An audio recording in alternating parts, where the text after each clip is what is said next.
एक बार की बात है, गीता और टीना नाम की दो सहेलियां थीं। गीता के पिता एक स्कूल में टीचर थे, जबकि टीना के पिता एक बिजनेसमैन थे। टीना अमीर थी, जबकि गीता गरीब थी। टीना थोड़ी लापरवाह किस्म की लड़की थी, जबकि गीता एक समझदार और अपने काम को सही से करने वाली लड़की थी। कुछ समय के बाद वह दोनों बड़े हुए और एक कॉलेज में पढ़ने लगे। टीना को अपने ही कॉलेज में पढ़ने वाले एक अमीर घर के लड़के से प्यार हो गया और उन्होंने कॉलेज के बाद शादी कर ली। गीता की शादी कॉलेज के बाद मिडिल क्लास के एक सरकारी क्लर्क से हुई। शादी के कुछ सालों के बाद जब गीता रास्ते में सब्जी लेने जा रही थी, तभी उसके पास एक लग्जरी कार आकर खड़ी हुई।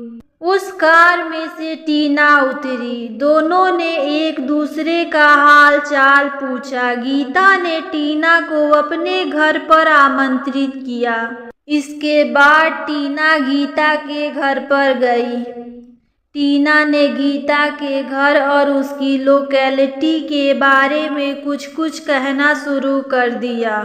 टीना ने गीता को कहा कि तुम इतने छोटे घर में कैसे रहती हो, और तुम्हारे साथ तो तुम्हारे सास ससुर भी रहते हैं, तुम कैसे मैनेज कर लेती हो। लेकिन गीता ने टीना की बात का बुरा नहीं माना और बड़ी ही समझदारी से उसका जवाब दिया। टीना ने गीता को अगले दिन अपने लड़के के बर्थडे पर आमंत्रित किया। गीता अपने पति और अपने लड़के के साथ टीना के घर पर पहुंची। टीना एक अच्छी सोसाइटी में एक बिल्डिंग में एक फ्लैट में रहती थी। टीना ने गीता के सामने अपनी बिल्डिंग और फ्लैट की तारीफ करनी शुरू कर दी। गीता ने टीना से जब उसके पति के बारे में पूछा तो उसने कहा कि वह आज अपने बेटे के बर्थडे में नहीं आ पाएंगे क्योंकि वह बिजनेस में बिजी हैं। थोड़ी देर के बाद उन्होंने बेटे का बर्थडे सेलिब्रेट किया। इसके बाद गीता अपने पति और बच्चों के साथ अपने घर पर वापस लौट आई।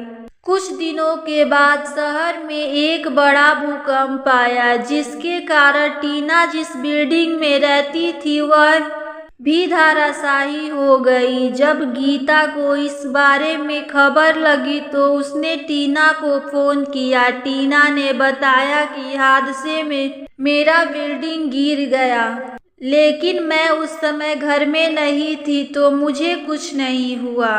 लेकिन अब उसके पास रहने के लिए कोई घर नहीं है। गीता ने अपनी सहेली को जब तक दूसरे घर का जुगाड़ नहीं होता अपने घर में आने के लिए कहा। टीना अपने पति और बेटे के साथ गीता के घर पहुंच गई। गीता ने टीना को दूसरे घर के जुगाड़ होने तक अपने घर में बड़े प्यार से रखा। टीना को गीता के प्यारे बर्ताव और उनके परिवार के आपस में मिलजुल कर रहने के रवैयों को देखकर बहुत अच्छा लगा। टीना को अपने पहले के व्यवहार पे बहुत शर्मिंदा महसूस हुआ। अब उसे पता चल चुका था कि सादगी भरा जीवन अपने पूरे परिवार के साथ मिलजुल कर रहने में है। अगर आपको ये कहानी पसंद आए तो वीडियो को लाइक और चैनल को सब्सक्राइब जरूर करें।